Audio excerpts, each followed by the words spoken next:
सदगुरु कबीर साहब जी की साखी है। जइहा जन्म मुक्ता हता तहिया हता न कोई, छठी तुम्हारी हौ जगह तू कहाँ चला बिगोय। सदगुरु कबीर साहब जी इस साखी के माध्यम से हम सबको बताते हैं, जइहा जन्म मुक्ता हता तहिया हता न कोई, छठी तुम्हारी हौ जगह तू कहाँ चला बिगोय। इस साखी में सदगुरु कह रहे हैं कि जब जीव नर शरीर में आता है तब वह स्वतंत्र रहता है, अथवा जब जीव नर जन्म में था तब स्वतंत्र था और है। लेकिन इस मानव जीवन को पाकर, इस स्वतंत्रता को पाकर मनुष्य गुलाम बन जाता है।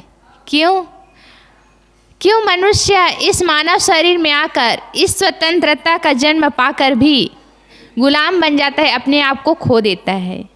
इसका कारण है, छठी तुम्हारी हौ जगह तू कहाँ चला बिगोय। छठे मन में अहंकार पैदा हो जाता है और मनुष्य अपने आप को खो देता है।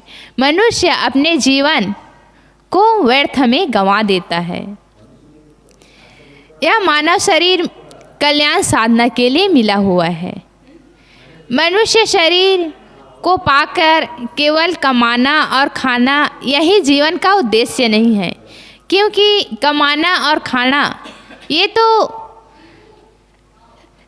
कुत्ते, बिल्ली, गाय, भैंस, पशु पक्षी भी कर लेते हैं, और मनुष्य का शरीर पाकर भी केवल कमाना खाना ही जीवन का उद्देश्य रहेगा तो अन्य तीन खानी और मनुष्य खानी दोनों बराबर हो जाएगी। मनुष्य खाने की विशेषता है कि वह इस शरीर में आकर केवल कमाने खाने तक ही सीमित ना रहे, बल्कि इस मानव शरीर की विशेषता को समझे। और इसकी विशेषता है कि इस मानव शरीर में आकर इस स्वतंत्र नर जन्म को पाकर अपने बंधन को छुड़ाने का काम करे। मनुष्य का शरीर मिला हुआ है तो बंधन को काटने के लिए। मनुष्य शरीर में ही बंधन बनता है और मनुष्य शरीर में ही बंधन करता भी है। पशु पक्षी जो क्रिया करते हैं उसमें बंधन नहीं बनता, वह भोग भूमि का होती है। लेकिन मनुष्य शरीर कर्म भूमि का है। मनुष्य जैसे जैसे कर्म करता है वैसे वैसे फल मिलता है। अन्य पशु पक्षी केवल कमा खा सकते हैं, उनके बौद्धिक विकास उतना नहीं है।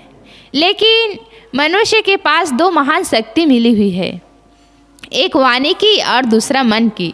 मनुष्य अपने मनोभाव को दूसरे के सामने व्यक्त कर सकता है। वह मन में नाना कला कल्पना कर सकता है। आज देखा जाता है कि जितना भी विकास हुआ है वह सब किसकी देन है? वह सब मनुष्य की देन है। मनुष्य ने ही सुई से लेकर हवाई जहाज तक की आविष्कार किए हैं।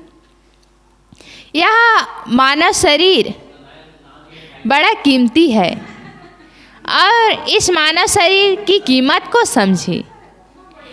इस मानव जीवन को पाकर इसके उद्देश्य को समझकर उस उद्देश्य प्राप्ति के लिए मेहनत करें।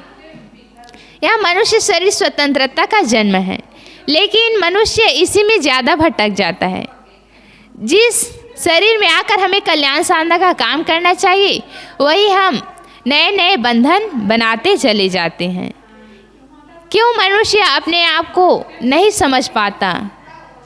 क्योंकि उसके मन में अहंकार जग जाता है। करना चाहिए था अपने जीवन में सरलता, विनम्रता एवं सद्गुण को धारण करना, लेकिन उन्होंने छठे मन में अहंकार को पैदा किया। और जब अहंकार जीवन में आया तब मनुष्य का पतन होना शुरू हो जाता है। मनुष्य के अंदर सत्संग सुनते हैं, संत गुरुजनों के पास जाते हैं, अच्छी बातों को जानते हैं। साधारण इंसान भी जानता है कि जीवन को कैसे जीना चाहिए, लेकिन वह जीवन को ठीक ढंग से जी नहीं पाता है। हम जानते हैं कि विनम्रता अच्छी बात है, हमें दूसरों की विनम्रता सरलता पसंद आती है, लेकिन हमारे अज्ञानवश हमारे अंदर जो अहंकार है उसको हम मिटा नहीं पाते।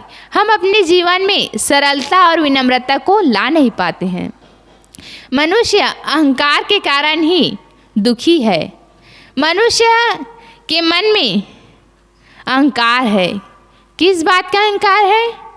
अपनी जवानी का अहंकार है, अपने बल का अहंकार है, धन का अहंकार है, परिवार का अहंकार है, बड़े मकान जमीन जायदाद का अहंकार है।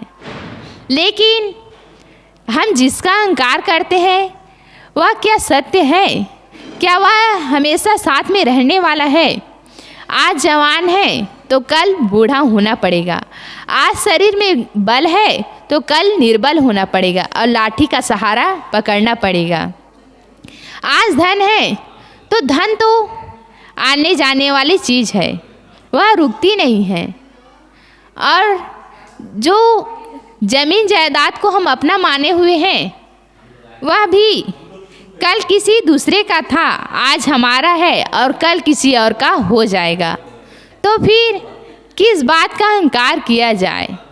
मनुष्य इस वास्तविकता को समझ नहीं पाता और मेरा है मेरा ऐसा कहते हुए अपने जीवन में नाना गलत आदतें बना लेते हैं और दूसरों की चीज़ को भी अपना मानने लगता है, दूसरे की चीज़ को भी छीनकर उसे अपना कर लेते हैं। मनुष्य इस जीवन की वास्तविकता को नहीं समझता कि संसार में जो लोग आए हैं वह एक दिन जाएंगे। हम संसार में रहते हैं, देखते हैं कि आज अमुक मर गया, कल अमुक मर गया, लेकिन इस वास्तविकता से हम अनभिज्ञ बने हुए हैं कि हम भी एक दिन मरेंगे। मनुष्य को तो सबसे बड़ा अहंकार अपने शरीर का होता है और शरीर का अहंकार भी तुच्छ है।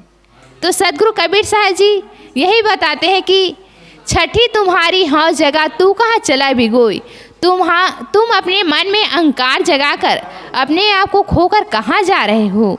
यह मनुष्य शरीर तो मिला था कल्याण साधना करने के लिए, लेकिन तुम इस मानव शरीर को पाकर मानव शरीर की विशेषता को नहीं समझे और ये मानव शरीर को पाकर इसी में अहंकार किए और लोगों से टेढ़ी टेढ़ी बातें किए। अहंकारवश मनुष्य सीधी मुंह बात भी नहीं करता। अहंकारवश मनुष्य अपने जीवन को सुधार नहीं पाता। उसे बड़ा अहंकार है कि मैं बड़ा बलशाली हूँ, मैं बड़ा बुद्धिमान हूँ, लेकिन ये सब अहंकार होता है। मनुष्य के अंदर अच्छाइयाँ क्यों नहीं आती? क्योंकि उसके अंदर अहंकार है। सद्गुरु कबीर साहब जी कहते हैं ना, चंदन सर्प लपेटिया चंदन काह कराए, रोम रोम विष भीनिया अमृत कहाँ समाए। चंदन के पेड़ में सांप लिपटे हैं, लेकिन चंदन की सुगंधी को ग्रहण नहीं कर पाते। क्यों? क्योंकि सांप के अंदर जहर भरा हुआ है, इसलिए वह चंदन के पेड़ में लिपटे होकर भी चंदन की खुशबू को, उसके गुण को ग्रहण नहीं कर पाते। उसके अंदर जहर भरा हुआ रहता है। जैसे हम लोग भी हैं, हम लोग भी उसी तरह हैं। हमें भी जीवन जीने के कायदा सिखाने वाले संत गुरुजन मिले हुए हैं, बता रहे हैं कि जीवन की वास्तविकता क्या है, जीवन में करना क्या चाहिए और हम कर क्या रहे हैं। हमारे जीवन को ऊपर उठाने के लिए, हमें हमारे जीवन को सुधारने के लिए हमें संत गुरुजन नाना तरह के उपाय बताते हैं, लेकिन हम अपने अहंकारवश न सत्संग में जा पाते हैं और न संत गुरु के प्रति श्रद्धा रख पाते हैं और न उनकी बताए हुए बातों पर चल पाते हैं। तो सद्गुरु कबीर साहब जी कहते हैं कि जइहा जन्म मुक्ता हता तहिया हता न कोई, छठी तुम्हारी हौ जगह तू कहाँ चला भिगोई। मनुष्य जन्म जो है वह स्वतंत्रता का है, लेकिन मनुष्य इसी में आकर बंधन बना लेता है। और यह बंधन क्यों बनता है? क्योंकि हम अज्ञानवश अहंकार कर लेते हैं और इस शरीर में आकर अपनी कल्याण साधना का काम ना कर इसी शरीर का अहंकार करने लग जाते हैं और यही जीवन का दुरुपयोग हो जाता है। बस इतना कहकर मैं अपनी वाणी को विराम देती हूँ। बोलिए सद्गुरुदेव की जय।